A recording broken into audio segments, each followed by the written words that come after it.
Et on ouvre ce journal avec ce refus d'obtempérer qui a donc coûté la vie à un sous-officier de gendarmerie de 54 ans hier soir à la sortie de l'autoroute A8 à hauteur de Mougins. Frédéric Michel, vous êtes le correspondant Europe 1 sur la Côte d'Azur. Vous êtes devant la gendarmerie de Cannes où le suspect est actuellement en garde à vue.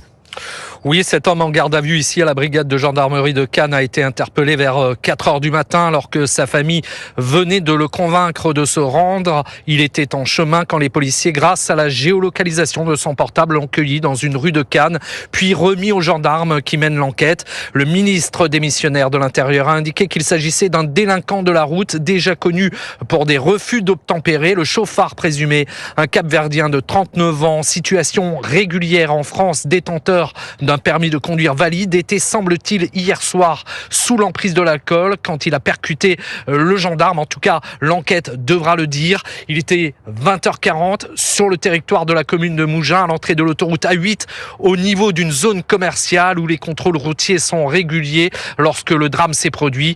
Écoutez Richard Galli, le maire de Mougins. Il y a beaucoup de colère. Ce qui s'est passé hier soir, il faut le dire très clairement, c'est un homicide volontaire. Cette personne qui conduisait, ce chauffard qui conduisait, avait probablement quelque chose à se reprocher parce que quand il est arrivé devant les gendarmes, il a accéléré et volontairement s'est dirigé vers le gendarme pour le heurter.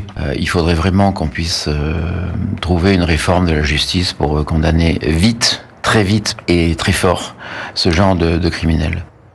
Alors le gendarme décédé est un adjudant de 54 ans, marié et père de 2 enfants de 12 et 16 ans. Depuis 2007, il était affecté au peloton autoroutier de Mandelieu-la-Napoule. Ce midi, l'émotion est grande, notamment au sein de la gendarmerie. Le général contrôlant la zone sud-est a rencontré ce matin les collègues de l'adjudant décédé. Il n'a fait aucun commentaire. La douleur est grande. Le sentiment qui domine, c'est la tristesse et la colère. Merci Frédéric Michel en direct de Cannes pour Europe 1.